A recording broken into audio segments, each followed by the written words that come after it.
দেখতে হবে কোনো বিবাদ যদি গভর্নমেন্টের সম্পত্তি নিয়ে হোক আর কোনো কিছু নিয়ে যদি সমস্যা হয় তাহলে ওই ডিএম এর কাছে দেখতে হবে। আমরা ভোটে গিয়ে আর আমাদের সেই জায়গাটা নেই, ট্রাইব্যুনালও আর সেই চূড়ান্ত সিদ্ধান্ত নিতে পারবে না। এবং এর অন্য আগে বলা হয়েছিল যে হাইকোর্ট সুপ্রিম কোর্টে কোথাও এর মামলা হবে না, ট্রাইব্যুনাল যেটা বলে যাবে ফাইনাল সেটাই ফাইনাল। একটু বলছে না হাইকোর্টেও মামলা হবে, সুপ্রিম কোর্টেও মামলা হবে।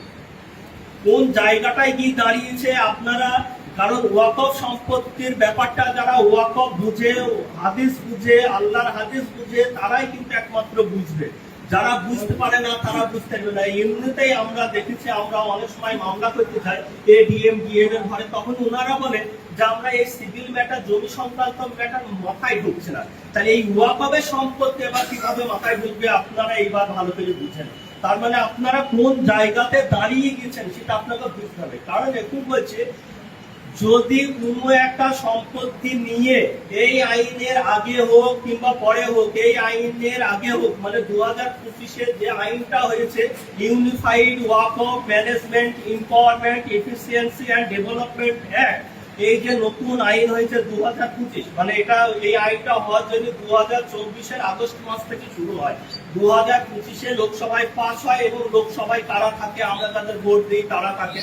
তারপরে রাজ্যসভায় যায়, রাজ্যসভা থেকে আমাদের রাষ্ট্রপতি সই হয়ে আইনে পরিণত হয়। সেই জায়গায় দাঁড়িয়ে এই আইনে বলা হয়েছে যে এই আইনের আগে আর পরে যাই হোক যদি কোনো একটা সম্পত্তি যদি গভর্নমেন্টের নামে থাকে কিংবা গভর্নমেন্টের যদি দেখা যায় যে এটা গভর্নমেন্টের 1 নম্বর খতিয়ানে চলে গেছে, আর আপনি পাবেন না, আর আপনি পাবেন না।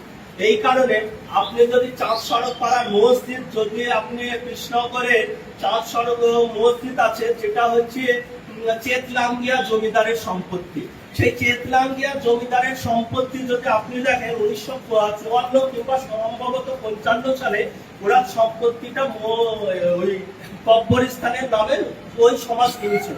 1955-56 সালে যখন আরএস রেকর্ড পাবলিশ হয় তখনই দেখা যাচ্ছে 1 নম্বর খতিয়ানে চলে গেছে। কিন্তু যখন কমিটির নামে সম্পত্তি, সেই সম্পত্তি আর কিন্তু ভেস্টেড হওয়ার কথা নাই, ওরা বারবার গিয়েছে কিন্তু হয়নি। বর্তমানে 2025 সালের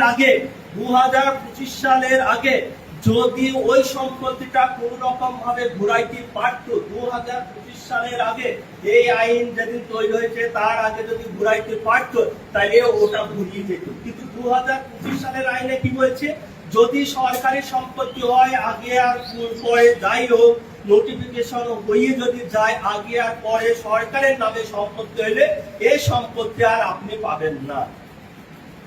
তাইলে আপনারা এরপরে এইটার জন্য কি করবেন সে প্রশ্ন আপনাদের বলি। ওয়াকফ অনেক সম্পত্তির উপরে আমাদেরই একটা মাদ্রাসা হয়েছে ধুনিতে কৃষ্ণগড়ে, যে ওয়াকফ সম্পত্তির উপরে একটা মুসলিমদের মাদ্রাসা হয়েছে, যেটা হয় মানে বোর্ড থেকে করে স্যাংশন প্রাপ্ত।